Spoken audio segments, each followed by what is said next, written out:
Seja bem-vindo, Renato Casais. Se apresente para o público, fale um pouquinho sobre você, para que todos possam entender que esse profissional maravilhoso e top demais que você é. Oi, Charles, tudo bem? Boa noite. Eu sou o Dr. Renato Casais, eu sou cirurgião plástico, eu sou um cirurgião que veio morar no Rio de Janeiro, vindo direto de Goiás, acabei vindo para cá porque vim fazer residência médica, né? Depois que a gente termina a medicina, vim fazer cirurgia geral e cirurgia plástica no Rio de Janeiro. Fui aprovado num concurso militar da Marinha do Brasil. Então, eu tenho uma formação muito boa dentro do Hospital Naval Marcelo Dias, que é um dos maiores hospitais do Rio de Janeiro, com certeza. E tive muito aprendizado e acabei ficando por aqui porque conheci minha esposa. No lugar de voltar para Goiânia, fui ficando no Rio. Acabei ganhando os meus pacientes e os pacientes foram me solidificando cada vez mais minha carreira. Hoje, já com 15 anos de formado, quase 20 anos junto com a minha esposa, graças a Deus. Eu hoje estou aqui, trabalho praticamente só na minha clínica particular e faço cirurgia plástica. Esse sou eu. Show! Breve resumo e altamente qualificado, mostrando gabarito. Obrigado. Mas quando eu preciso utilizar procedimentos cirúrgicos? Porque, para não ser algo tão banal, quando eu saber? É, acho que o grande segredo realmente para a gente fazer uma plástica e ela poder dar certo é a gente estar incomodado com alguma coisa, tá?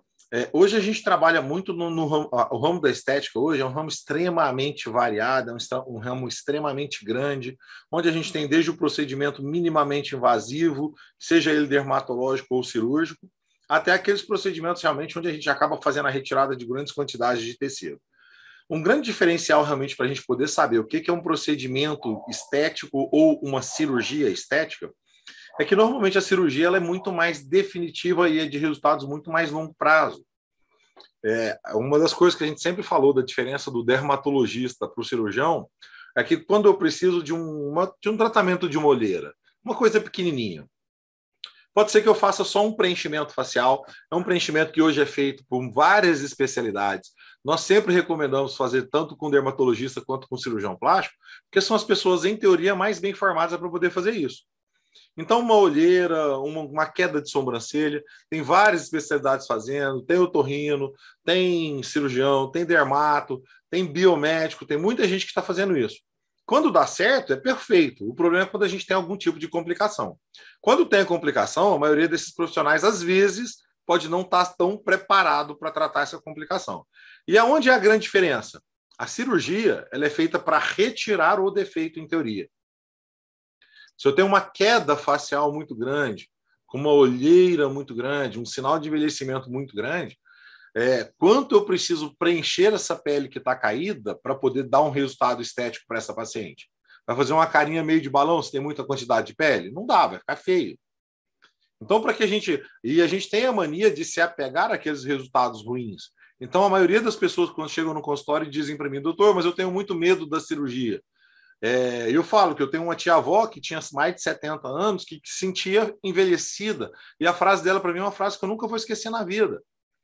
Eu me sinto uma bruxa quando eu me olho no espelho. Ou seja, estava com todas as estruturas da pele caída, com todo aquele material que realmente gera de uma pessoa que sempre foi muito bonita, mas estava se sentindo com a pele velha e envelhecida, precisava reposicionar essa estrutura facial para poder colocar no lugar. Então, isso define muito o que é uma plástica, o que é uma cirurgia, o que é um procedimento estético. Ok. E riscos? Quais os riscos que a gente pode encontrar na cirurgia plástica? Perfeito. Essa também é uma das perguntas mais comuns que a gente tem hoje no consultório. Quem garante que a gente vai estar vivo amanhã? Ninguém? Ninguém. Exatamente isso. Se você souber... exatamente. Hoje eu tenho um padrão de vida que eu acho que é muito interessante. Padrão de vida não, um padrão de consultório que eu acho que é muito interessante. Digamos assim, quais os riscos que eu tenho associado a qualquer procedimento? Eu acho que são os riscos naturais que a gente tem da vida. Como é que a gente atravessa a rua e sabe que não vai ser atropelado? Não sabe? Né? Eu acho que minha filha, por exemplo, ela tem 12 anos. Ela já atravessou a rua? Já. E quem me disse que ela não seria atropelada? Eu fiz tudo para ela não ser atropelada. Graças a Deus deu certo. atravessou a rua e não foi atropelada. Tem risco? Tem, estamos vivos. O maior risco de todos, na minha opinião, é ter uma complicação muito ruim e nem morrer, é ficar vegetando. Dificilmente isso vai acontecer se você fizer uma plástica em mãos de cirurgiões plásticos treinados. Mas pode acontecer? Infelizmente pode. Graças a Deus, o que a gente faz hoje para poder fazer uma cirurgia? A gente tenta minimizar ao máximo possível todos os riscos possíveis de acontecer. Uma pergunta que às vezes eu faço para o paciente é: se você soubesse que você vai morrer daqui a 5 anos, mas hoje você está completamente chateada com esse procedimento, com o seu rosto, já que eu comecei falando do rosto na outra pergunta. Você se sente hoje envelhecido e você sabe que daqui a 5 anos você vai morrer. Você vai tratar o seu rosto, você vai fazer a cirurgia ou não? Normalmente, quando você sabe que é daqui a 5 anos, o paciente fala: eu vou, porque daqui a 5 anos eu vou estar bem. E daqui a 1 ano? Ou daqui a 6 meses? E se for daqui a 3 dias? A pergunta que a gente faz é sempre a mesma. Eu teria como mudar essa linha da vida, esse comprometimento que a gente tem, esse tempo que a gente vive, essas coisas todas seriam possíveis de ser mudadas? Eu, doutor Renato, acho que não. Eu acho que quando a gente nasce, eu acho que a gente tem um tempo de vida meio que pré-programado, seja pelo DNA, seja pelo corpo, seja pelo espírito, seja pela alma, seja pelo que a gente acredita. Então, a gente tem um tempo de vida pré-programado. A gente tem uma doença que pode nascer ou não. Nos riscos relacionados à plástica, estatisticamente falando, a gente corre um risco hoje de uma complicação grave menor do que 5%. Ela gira perto de 0,1% a complicação grave. E 5% de complicações assim, um pontinho que arrebentou. Então, estatisticamente falando, realmente é muito pouco o índice de complicações de um procedimento cirúrgico. Mas, por exemplo, os 2% que já entram numa complicação que às vezes já é um pouco mais desagradável. Coloquei uma prótese. 2% dos pacientes podem ter perda da prótese. O que fazer para não ter perda da prótese? Isso que a gente fala, que eu falei desde o começo. A gente faz tudo para minimizar os riscos de uma complicação cirúrgica. Meus pacientes, eu falo, eu sou chato, desagradável, peço todos os exames, passo uma bateria de exame pré-cirúrgica. Para quê? Charles vai operar comigo, por exemplo. Olhando para o Charles, uma pessoa extremamente saudável. Para que vai fazer exame? Alguns livros dizem, inclusive, que a gente pode operar o Charles, que se diz de boa saúde, sem nenhum tipo de exame. E dá para fazer essa cirurgia sem fazer nenhum exame no Charles? Saber se ele realmente está bem de saúde nesse momento? Porque eu falo que a gente também não faz exames com muita frequência. Então pode ser que às vezes a gente pegue alguma coisinha que realmente seja um pouco fora da curva, normalmente de fácil tratamento. Uma das coisas mais comuns, por exemplo, é a infecção urinária em mulher. Com uma certa frequência eu tenho algum paciente que a gente pede um exame de urina e a paciente não sente nada e tem uma infecção urinária. A gente aproveita, já trata essa infecção urinária e faz a cirurgia dela, já que 95% dos meus pacientes são mulheres. Então, por que não fazer o exame, por exemplo, da infecção urinária, para saber se tem uma infecção urinária? Com isso, o que a gente ganha? A gente minimiza os riscos, a gente diminui os riscos dessa infecção urinária se tornar uma infecção mais séria, a gente diminui os riscos totais de uma cirurgia. Acaba, dependendo da cirurgia que for fazer, a gente pode fazer ela em hospitais menores ou hospitais maiores.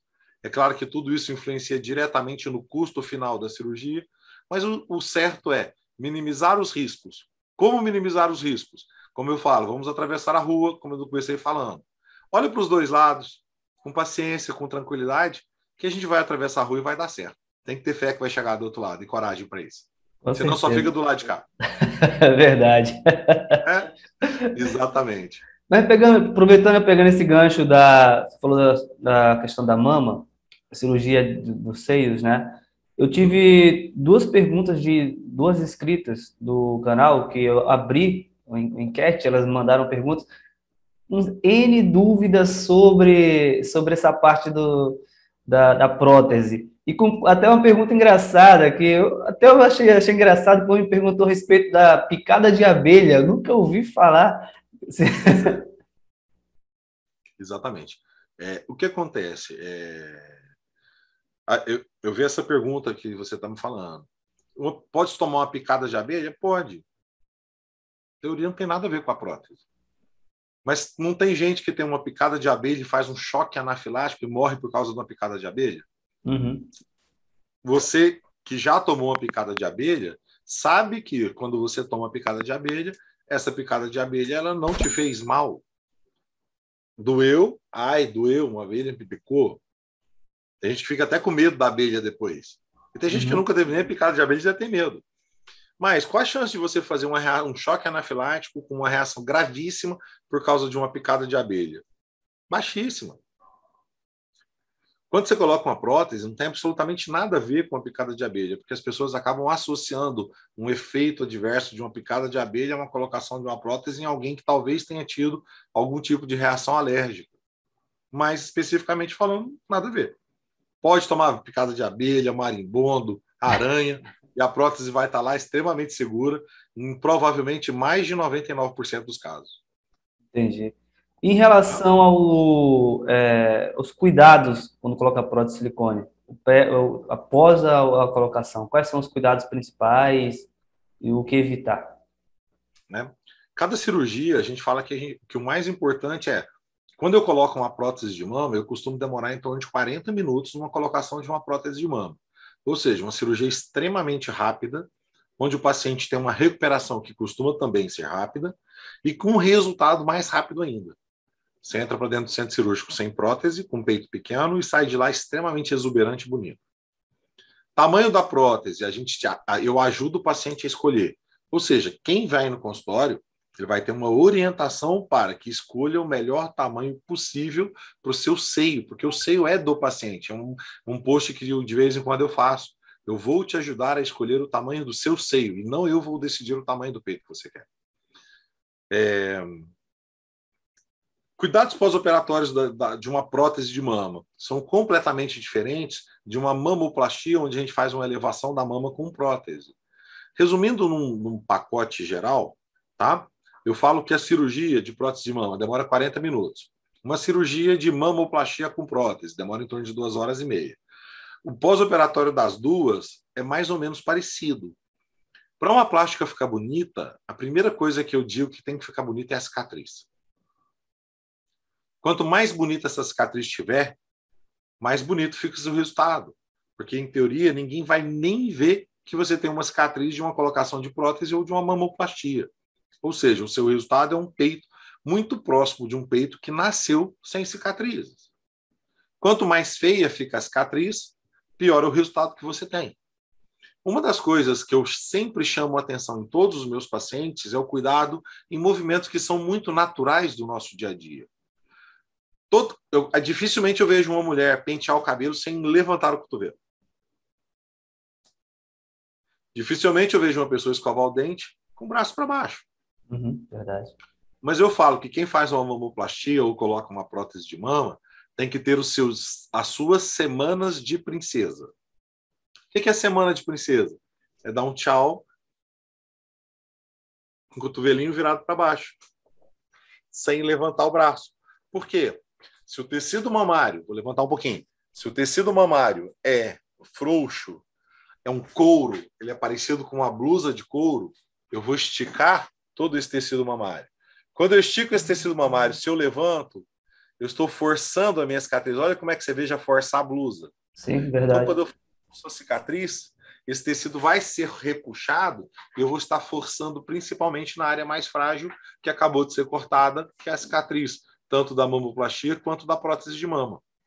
Então, os cuidados no pós-operatório principais são não levantar o braço, que você vai ter uma cicatriz mais protegida, você vai ter uma cicatriz que vai te dar um resultado melhor, de melhor aspecto.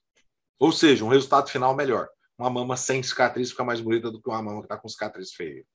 Tanto na prótese anti-inflamatório. Normalmente isso são nos primeiros 5 dias, 5 a 7 dias. Depois disso, o paciente costuma ter uma melhora muito grande. Alguns médicos recomendam a drenagem linfática já precoce. Tá? A drenagem linfática precoce ela ajuda a desinchar rapidamente as mamas, o que facilita um pós-operatório porque diminui a dor. Tudo que está inchado fica dolorido. Então, quanto mais rápido você desinchar, melhor o resultado você vai ter, menos dor, menos comprometimento do seu resultado. Dura em torno de 10 dias, a maioria dos pacientes com uma semana, 10 dias, já está praticamente sem dor, inclusive querendo levantar o braço. Um movimento muito natural. Quem não consegue se segurar, a gente tem algumas técnicas que a gente acaba utilizando para poder facilitar esse paciente não estar forçando a cicatriz. Mas aí tem que ser caso específico, se torna muito abrangente para poder falar. Foi bem esclarecedor. Dentro das dúvidas que me passaram, essa aí já apanhou tudo das perguntas que me passaram. Em relação à lipoaspiração, Sim. que temos muitos casos de sedativos, que a pessoa toma um sedativo, entra em coma e coisas parecidas. Mas aí eu acho que é uma coisa que é a parte da cirurgia, que é uma coisa que A complicação cirúrgica. isso, um procedimento é uma coisa diferente. Queria que você falasse um pouquinho sobre a lipoaspiração e os riscos. Também a questão do homem, né? Porque diz que há uma diferença para a lipoaspiração masculina para a feminina. Sim. Hoje nós temos inúmeros tipos de lipoaspiração espalhados Brasil afora e pelo mundo, tá? A lipoaspiração comum, tá? A mais antiga, a gente costumava retirar todo um excesso de gordura, tá? De uma forma linear e uniforme, permanecendo com cerca de 1 centímetro de gordura entre a pele e a musculatura, tá? E deixava ali uma camada gordurosa, realmente para proteção da pele em relação ao abdômen, e uma camada que realmente manteria essa estrutura funcional de uma maneira bem adequada. Com o passar dos anos, várias técnicas foram desenvolvidas. A gente tem hoje a LipoLad, o Vibrolipo, a Lipo HD, a Mini Lipo, a lipo mais falada de todas, que é a lipo úmida, né? A hidrolipo. Tá? E o que a gente utiliza hoje é exatamente a combinação de todas essas técnicas. Cada pessoa tem uma indicação específica para isso ou aquela, essa ou aquela técnica. Então, quando você chega num cirurgião plástico hoje, o que a gente faz realmente é avaliar o seu caso para te dar a melhor opção para você ter um excelente resultado. Qual é o resultado de uma pessoa para outra? Quando eu associo técnicas, o que eu estou fazendo? Eu estou usando todos os meus conhecimentos para poder dar o máximo de resultado possível.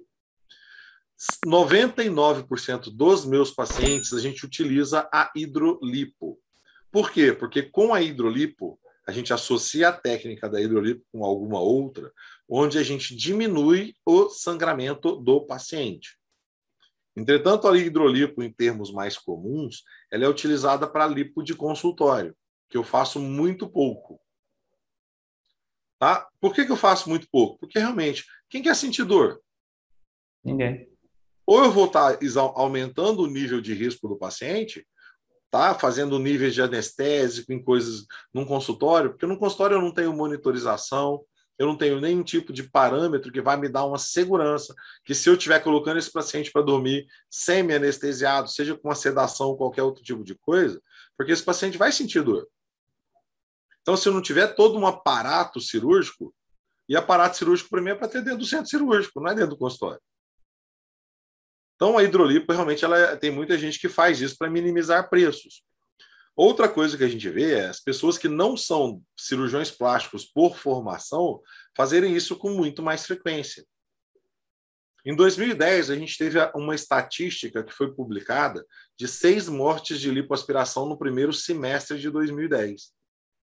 A Sociedade Brasileira de Cirurgia Plástica, muito preocupada com 6 falecimentos de pessoas fazendo uma lipoaspiração, fez um trabalho muito importante. Eu estava nesse trabalho, e as 6 pessoas que morreram de lipoaspiração no primeiro semestre de 2010 morreram em mãos de não cirurgiões plásticos.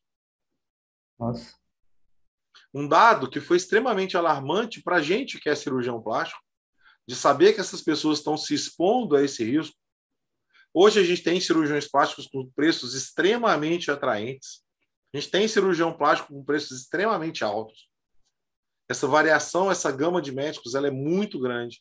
Muitos pacientes já entram em contato comigo me pedindo uma média de valores do que custa a minha cirurgia. Hoje, uma lipoaspiração, você vai achar pessoas que operam por R$5 mil, R$6 mil, vai achar gente que vai te operar por 80, 90, 100 mil. qual o valor dessa cirurgia de pessoa para pessoa, o que vai ser feito de uma pessoa para outra, esse intermediário de valores extremamente difundido, você vai ter milhões, milhares de cirurgiões plásticos capazes de fazer, provavelmente dentro de um preço que possa caber dentro do seu orçamento. E se não couber, aperta um pouquinho para poder chegar lá, porque vale a pena não correr o risco.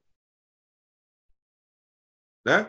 Foi muito surpreso esse número de 6 pessoas que morreram em mãos de não cirurgiões plásticos, que a gente começou a ter um trabalho de você teve um procedimento que foi uma plástica e aconteceu algo de grave.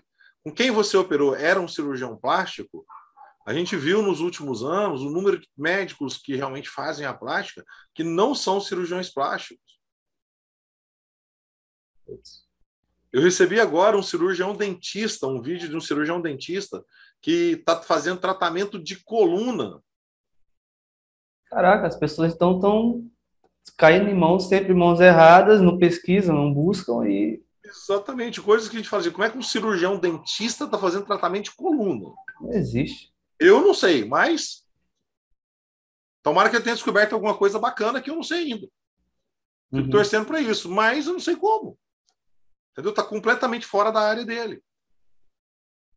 Né? E as pessoas tinham ir lá e a filmagem dele, tudo que ele estava fazendo, era exatamente em cima de uma pessoa, expondo um paciente que é proibido por lei em todos os... Tá, é proibido todos os cirurgiões exporem qualquer parte dos seus pacientes de forma pública. Você pode procurar todas as minhas postagens, eu tenho depoimentos de pacientes que postaram e às vezes eu pego esses depoimentos e jogo na minha página.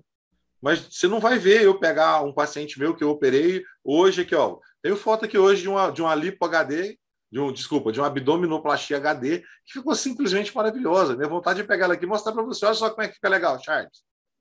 Inclusive o antes e o depois, como era a barriga antes, era uma barriga avental que estava caindo, onde a gente fez uma abdominoplastia em HD, e a barriga dela, simplesmente, a irmã dela falou assim, nossa, tá linda e maravilhosa, ela vai ficar muito feliz. É isso que eu quero ouvir. E por que eu não posso postar? Porque eu sigo a lei. E quem posta? Não segue. Seja lá como for, os conselhos federais proíbem isso, tanto de odonto quanto de medicina. E o cara que é um cirurgião dentista estava tratando coluna. Imagina se esse cara resolve operar. Nossa, estrago total. Não sei. Vai que ele descobriu alguma coisa muito nova, muito bacana. Mas aí... Mais difícil de... Sim, é arriscar a vida, né? Não é? Realmente coisas que a gente fala para tentar evitar o máximo possível. Com certeza.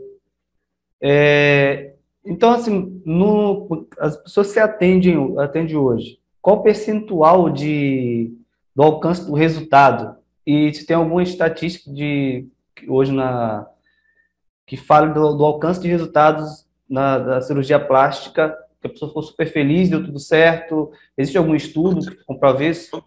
Quando você é bem orientado sobre o que você vai fazer, de como deve ser a sua cicatriz, eu tenho hoje, graças a Deus, muitos, mas a grande maioria dos meus pacientes muito satisfeitos, inclusive.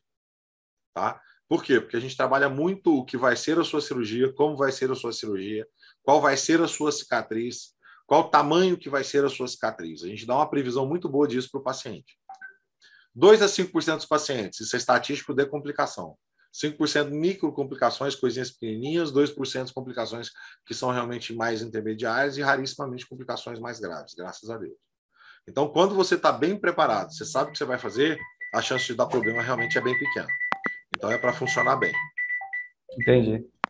Para a gravação um minutinho, deixa eu atender uma paciente minha aqui. Um instantinho.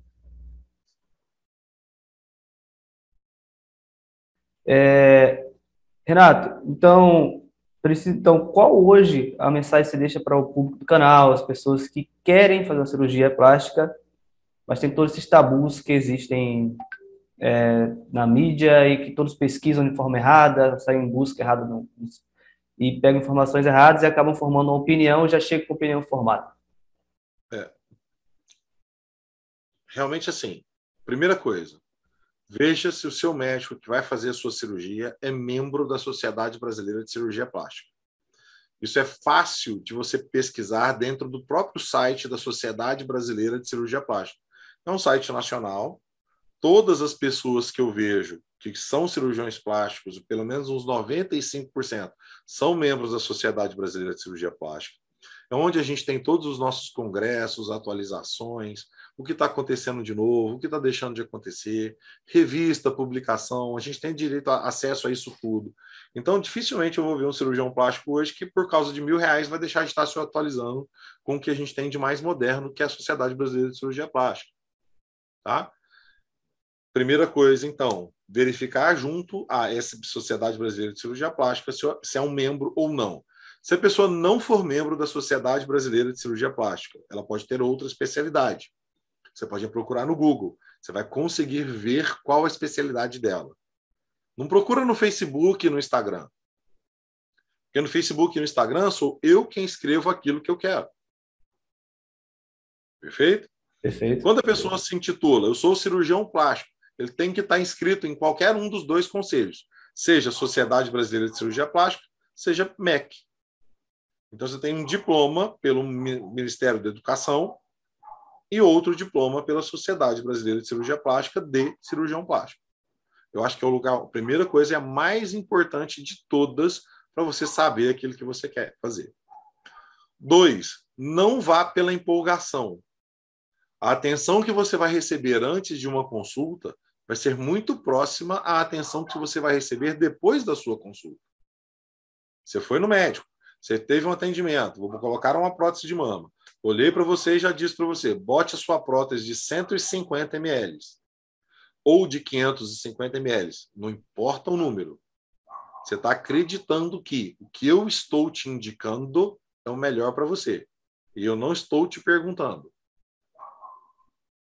Pode ser muito importante esse momento de você definir qual o melhor resultado para você.